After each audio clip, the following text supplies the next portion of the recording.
الرجيم بسم الله الرحمن الرحيم الحمد لله رب العالمين والصلاة والسلام على خير خلقه وخاتم الأنبياء والمرسلين محمد صلى الله عليه وآله وسلم. اللهم صل على محمد وآل محمد. ولا حول ولا قوة إلا بالله العلي العظيم. أعوذ بالله من الشيطان اللعين الرجيم بسم الله الرحمن الرحيم. ويل لكل همزة لمزة الذي جمع مالا وعدده يحسب أن ماله أخلده كلا لينبذن في الحطمة وما أدراك ما الحطمة نار الله الموقدة التي تطلع على الأفئدة إنها عليهم مؤصدة في أمد ممددة. صدق الله العلي العظيم. اللهم صل على محمد وآل محمد. آية التابعين. السلام عليكم ورحمة الله وبركاته. આપણો જે subject matter છે તે સુરત અલ હુમઝા છે, જે હમણાં મેં તમારી સામે રજૂ કરી. આપણે આ સબ્જેક્ટ મેટર ગયા અઠવાડિયે શરૂ કરી હતી અને આપણે ઇન્ટ્રોડક્શનમાં આપણે જાણ્યું હતું કે આ સુરત અલ હુમઝા નંબર 104 છે. આ જે કમ્પાઇલેશન જે કુરાન આપણી પાસે છે એમાં સૂરા નંબર 104 છે. ઓફકોર્સ આપણે ઇન્ટ્રોડક્શનમાં એનું જે કોન્સેપ્ટ છે, એનું જે આપણે કહીએ કે નુઝૂલ છે, એ બધી આપણે ચર્ચા કરી હતી. અને સાથે સાથે આપણે એ પહેલી આયતમાં જે શબ્દ વૈલુન છે, એ વૈલુનની આપણે એ શબ્દની ચર્ચા ઉપર આપણે ઊભા રહ્યા. આજે આપણે પેલી આયત આગળ વધારશું, પણ આપણે આગળ વધારીએ એની પહેલાં જરાક સમરી લઈ લઈએ કે વૈલુન એટલે શું. કારણ કે એમાં 4 મુખ્તસર ઇમ્પોર્ટન્ટ શબ્દો આયતમાં છે. એક છે વૈલુન, બીજું છે લિકુલ્લી, ત્રીજું છે હુમઝાતિન અને ચોથું છે લુમઝા. તો આજે મને આ 4 શબ્દની ચર્ચા કરવી છે. ઇન્શાલ્લાહ એટલો લાંબો ટાઈમ તમારો નહીં લઉં. મને ખબર છે કે આપણી વેધર કેવી છે આજે, પણ ઇન્શાલ્લાહ આપણે પતાવી નાખશું મુખ્તસર. તો પહેલો જે શબ્દ હતો વૈલુન, અલ્લાહ સુબ્હાનહુ વ તઆલા જે યુઝ કરે છે વૈલુન શબ્દ, એ શબ્દ ઇંગ્લિશમાં આપણે WOE એનો મિનિંગ થાય છે, અને ગુજરાતીમાં તબાહી અથવા અફસોસ. અલ્લાહ સુબ્હાનહુ વ તઆલા કહે છે કે woe to those એટલે કે woe to every slanderer and backbiter, અથવા ગુજરાતીમાં આપણે કહીએ તબાહી છે જે નિંદા કરનાર છે અથવા નિંદાખોરો છે, તોહમત મૂકનાર છે, એની હાલતો ઉપર અફસોસ છે, તબાહી છે. એટલે એકચ્યુઅલી મિનિંગ જે છે ગુજરાતીમાં અને ઇંગ્લિશમાં, અરબિકનો જે મિનિંગ છે ને આમાં જરાક this wailun is a very intensification or rather condemnation of Allah subhanahu wa ta'ala to those things that he is absolutely against it, backbiters and slanderers. હવે આ જે વસ્તુ, it's indicating, wailun જ્યારે શબ્દ યુઝ થાય છે, it's indicating that there is a punishment associated with it. That's very important to realize it. એટલે અલ્લાહ સુબ્હાનહુ વ તઆલા અહીંયા વૈલુનથી શરૂ કરે છે.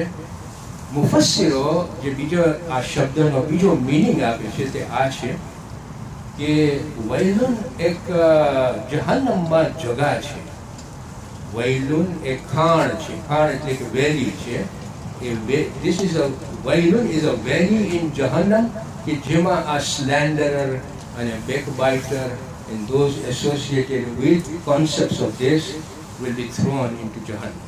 હવે એ લોકોની જે સજાઓ છે, એ લોકોની જે પનિશમેન્ટ છે, very tough punishment જે આમાં આપણે ડિસ્ક્રાઇબ કરે છે આ સૂરતુલ હુમઝામાં, કે જે આપણે એની ચર્ચા આગળ થતા આવશે.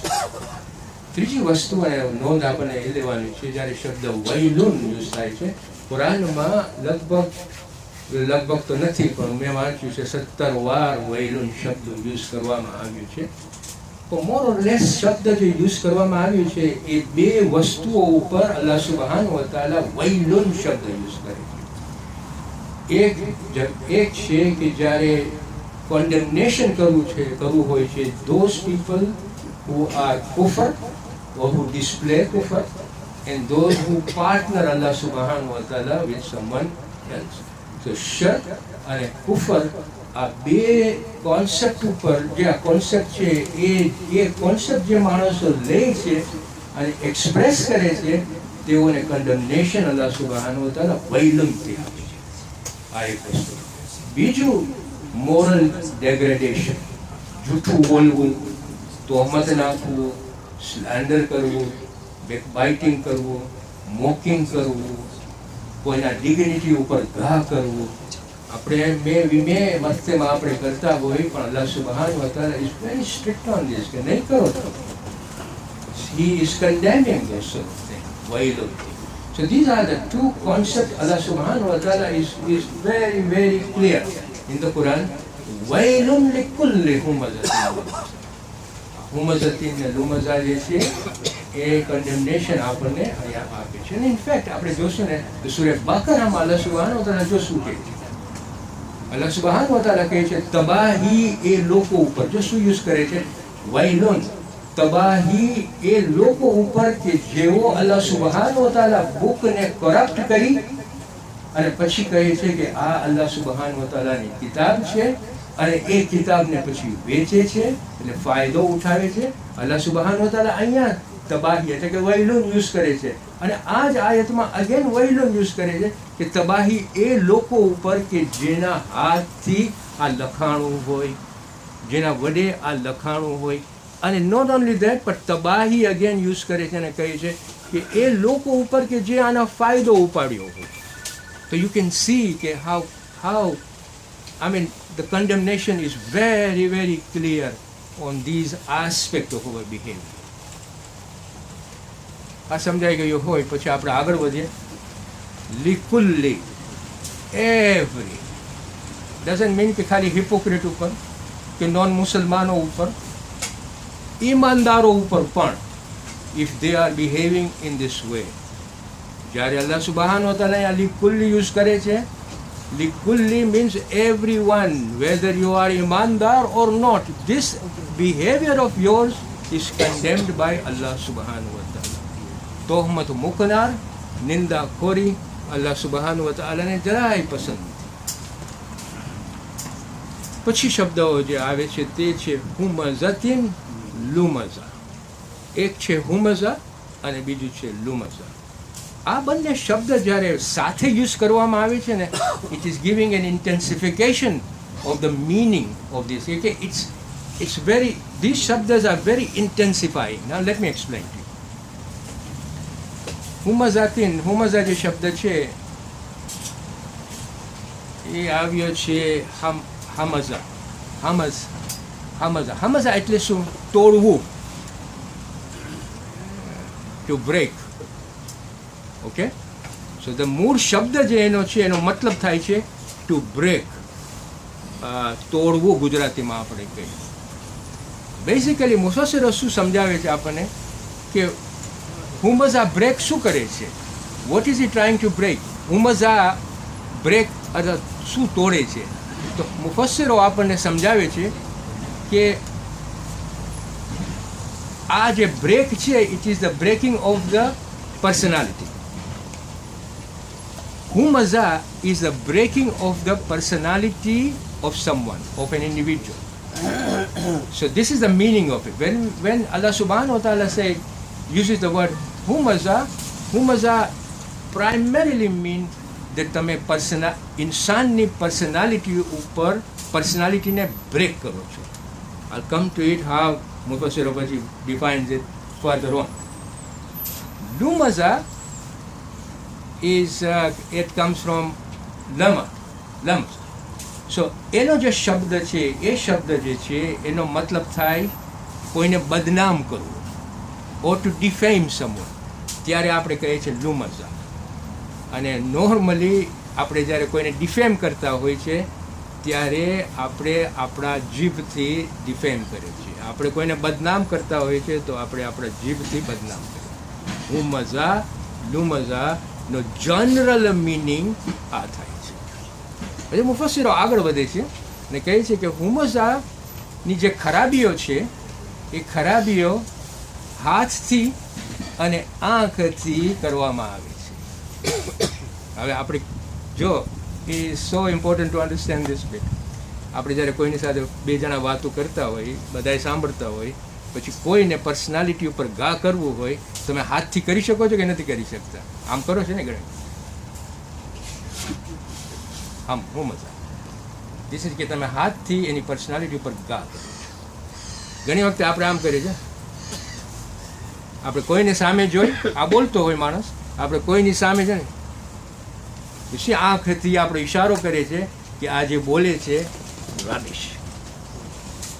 એટલે એની પર્સનાલિટી ઉપર આપણે જ્યારે આવી રીતે હાથ અને આંખથી ઘા કરતા હોય ને, અલ્લાહ સુબહાનહુ વ તઆલા યુઝિસ ધેટ એક્સપ્રેશન હુમઝા ટુ ડિસ્ક્રાઇબ ધેટ.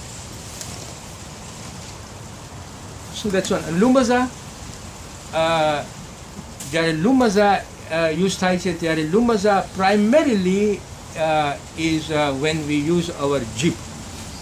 આપણે જ્યારે જીભથી કોઈને બદનામ કરે ને તો એને કહેવાય છે લુમઝા. સો હાથ અને આંખથી હુમઝા, જીભથી લુમઝા. This is what we do ગિબત, એને કહેવાય છે લુમઝા. ઓકે, આગળ જાય આપણે. બીજી વાર the way another explanation that the Mufassir gives is that when there is a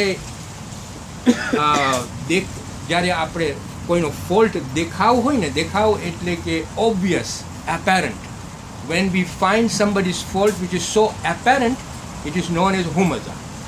કોઈનું બહુ ફોલ્ટ apparent લાગે ને માણસ કહે કે જો આનું ફોલ્ટ આવું છે, so when you describe that apparent fault, is known as humaza. Lumaza is a subtle fault in someone else. Now let me explain to you subtle fault. ઘણી વખતે subtle fault કેવી રીતે હોય કે આપણે કે ઓ આ માણસ છે ને એટલો ઇન્ક્વિઝિટિવ છે, ઇન્ટ્રુઝિવ છે. હવે આપણે કોઈ જોયા ન હોય આ ઇન્ટ્રુઝિવિટી ઓફ દેટ પર્સન, પણ હું એને જોયો હોઉં ને I describe that subtle intrusivity of that person. હું તમને કહું આ બાના બહુ ઇન્ટ્રુઝિવ છે માણસ. Okay, so here this is subtle form which is known as lumaza. બીજું ઇન્ટ્રુઝિવિટી આ છે કે ઘણી વખતે આપણે જ્યારે શબ્દ યુઝ કરીએ ને, સંભળાય છે ભાઈઓ તમને? બરાબર સંભળાય છે? આપણે જ્યારે શબ્દ યુઝ કરીએ ને કોઈ પણ આપણી લેંગ્વેજ કોન્વર્ઝેશનમાં, તો શબ્દમાં એક કોર મિનિંગ હોય છે અને એક પેનમ્બ્રા ઓફ મિનિંગ્સ હોય છે. ઓરાઈટ? સો પેનમ્બ્રા ઓફ મિનિંગ્સમાં ઘણી વખતે અમુક વીક ટ્રાન્સલેશન એના હોય છે, અમુક સટલ મિનિંગ્સ હોય છે, અમુક meanings which are not related to the context of it. પણ લુમઝામાં માણસ શું કરતો હોય કે એના શબ્દને એવી રીતે કોન્ટેક્સ્ટમાં લઈ આવે કે એના માટે અંડરમાઇન કરતો હોય, એની વાતોને અંડરમાઇન કરતો હોય, એના મકસદને અંડરમાઇન કરતો હોય, by using those meaning of a word which really he doesn't mean it. You take it like that and then you express it in front of everyone to bring him down. It's a very, very subtle point I'm making. Can we understand it? કારણ કે એક શબ્દના ઘણા meaning હોય છે અને એ મિનિંગમાં જે આ માણસ એ મિનિંગનો મીન કરતો હોય એ મિનિંગનો મીન ન લઈ આવે પણ એક બીજા જ મિનિંગ લઈ આવી અને એ માણસને અંડરમાઇન કરે. દેટ્સ લુમઝા. પછી પાછું મુફસ્સીરો આગળ વધે છે અને કહે છે હુમઝાનો બીજો મિનિંગ આ છે કે જ્યારે આપણે કોઈ પણ પ્રકારના અપમાન કરતા હોય ને માણસોને, ઓબ્વિયસલી એને કહે હુમઝા, અને જેને આપણે વર્બલ એક્યુઝેશન આપતા હોય ને એને કહે છે લુમઝા. કેન યુ સી હાઉ મુફસ્સીરો is stretching the meaning out of the Quran ના? છેલ્લો મિનિંગ જે આપે છે લુમઝાનો એ કહે છે કે તમારા જ્યારે ભાઈનું તમે મોમિન ભાઈનું જ્યારે તમે ગોશ ખાવ ને એને કહે છે લુમઝા. Okay, we'll come to it in a minute. હવે આ બધા એક્સપ્રેશન્સ આપણને મુફસ્સિરો આપણને આપ્યા હુમઝા અને લુમઝાનો. Actually the essence of it, the underlying meaning of it is that you are finding somebody's fault and relating it to the people. That's the meaning of it. આપણને આમાંથી આ સમજણી લેવાની છે કે જ્યારે આપણે માણસોના ફોલ્ટ મશ્કરીમાં કરીએ, મજાકમાં કરીએ, દિન ઉપર કરીએ, દુનિયાવી બાબતો ઉપર કરીએ, અમલ કરતા જોઈએ, શબ્દોમાં કરીએ, માણસ હોય કે માણસ ન હોય, all these things comes under humaza and lumaza, and Allah subhanahu wa ta'ala condemns all these actions. Okay? મજાકમાં જ્યારે આપણે કરીએ છીએ, આપણે મસ્તીમાં, આપણે એમ ધારીએ છીએ કે મસ્તીમાં આપણે કરીએ છીએ, be careful. Okay? So there is something which is very important to understand.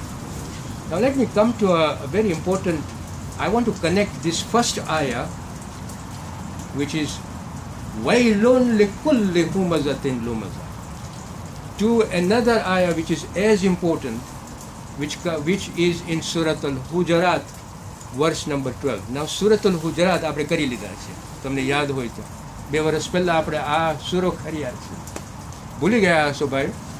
પણ વર્સ નંબર 12 જે છે, ઇનફેક્ટ સુરત અલ-હુજરાત is all about our morality. Allah સુબહાનહુ વ તઆલા અમુક ફાઉન્ડેશનલ પ્રિન્સિપલ સુરત અલ-હુજરાતમાં આપે છે, વિચ આર સો ઇમ્પોર્ટન્ટ. જ્યારે મોમિન ભાઈઓમાં તકલીફો હોય ત્યારે એ તકલીફોને તમે હટાવો મોમિન ભાઈઓ પાસેથી, નહીં કે તમે એને વધારે કરો. મોમિન ભાઈઓમાં તમે એની સાથે કેટલી વાર પહેલાં તમે એને એપ્રોચ કરીને તમે એને રિઝોલ્વ કરો, કે નહીં કે તમે એને કન્ડેમ કરો, કે તમે એને બેન કરો, કે તમે એવી રીતે એની હાલત કરી નાખો કે એને બદનામ કરી નાખો આપણી કોમમાં. જ્યારે આ વસ્તુ, આ સૂરત અલ-હુજરાત is so important for us to understand. એ વર્સ નંબર 12 છે, એમાં અલ્લાહ સુબહાનહુ વ તઆલા આપણું ધ્યાન ખેંચે છે, અને હું અહીંયા તમને ગુજરાતીમાં ટ્રાન્સલેશન આપીશ, because it's very important for us to understand. તમારામાંથી કોઈની નિંદા ન કરો. નિંદા means don't slander or back bite anyone. Okay? શું તમારામાંથી કોઈને પસંદ કરે છે કે તે પોતાના મરી ગયેલા ભાઈનું ગોશ ખાય? That condemnation is to that extent. અને પછી અલ્લાહ સુબહાનહુ વ તઆલા આગળ કહે છે, હરગીઝ તમને ગમશે જ નહીં. You abhor this sort of thing, કે તમારા ભાઈનું તમે ગોશ ખાઓ. When we do ninda, when we do slander at any level of our community, at any level of our society, it is abhorred by Allah subhanahu wa ta'ala, and condemnation is so direct and so clear. Why? Because આ slander ને backbiting એટલું બધું ફિતના કોમમાં લઈ આવે છે કે એની હદ જ નથી. કરપ્શન આપણને સાવ બાળી નાખે છે. Another point I want to make after this is this one, કે આ જે હુમઝા અને લુમઝા છે ને, એ હુમઝા અને લુમઝા જે હું હમણાં બધું આ તમને ડિસ્ક્રાઇબ કર્યો ને, ઇટ ઇઝ અવર અમલ. કાં તો જીભથી શબ્દ બોલે છે, કાં તો આપણા અમલથી આપણે કોઈને ડિસ્ટ્રોય કરે છે. પણ અલ્લાહ સુબહાનહુ વ તઆલા કહે છે આપણને કે આના જે રૂટ કોઝિસ છે ને, આ બધી જે ડિસ્ક્રિપ્શન મેં તમને આપ્યું, આ બધા મુફસ્સિરો આપણને જેવી રીતે સમજાવ્યા કે હુમઝાનો મતલબ આમ થાય છે, લુમઝાનો મતલબ આમ થાય છે. તમારા જીભથી તમે કોઈને બદનામ કરો છો, તમારા હાથથી તમે કોઈને બદનામ કરો છો, આંખથી તમે બદનામ કરો છો. આ હુમઝા અને લુમઝાનું એક રૂટ કોઝિસ છે, એક જ રૂટ કોઝ છે, કે તમારા જે દિલ છે ને એ ગંદુ છે. કે એ ગંદુવાળું જે દિલ છે એમાં પ્રાઇડ અને એરોગન્સ એટલું ભરાયેલું છે કે એ ભરાયેલાથી તમને એ પણ ભાન નથી કે તમે શું બોલો છો. અને જ્યારે કોઈની મશ્કરી આપણે કરતા હોય, એનો મતલબ એમ કે હું તો મસ્તી કરું છું, પણ અલ્લાહ સુબહાનહુ વ તઆલા આપણને ચીંધે છે. આ બધી આયતો ઉપરથી કહે છે કે તમારા દિલ ઉપર તમે રિફ્લેક્ટ કરો કે તમારું દિલ કેટલું ગંદુ છે આ એરોગન્સથી અને આ પ્રાઇડથી. એનો મતલબ આ થયો કે તમે હુમઝામાં હો કે લુમઝામાં હો, the punishment is one and the same. Why? Because the root cause is the one and the same. So the punishment which he is going to give, નહીં કે હુમઝાવાળાને ઓછી આપશે ને લુમઝાવાળાને વધારે આપશે, નહીં, હુમઝા અને લુમઝા બંનેને એક જ જાતની પનિશમેન્ટ. Severe punishment. આપણે આવશું એના ઉપર. તમને બધાને ડિપ્રેસ નથી કરવું રિયલી આ બાબતમાં, કારણ કે ઘણી વખતે આપણને કહેવાય અલ્લાહ આટલો પનિશમેન્ટ વાળો છે. નહીં, અલ્લાહ બહુ મગફિર.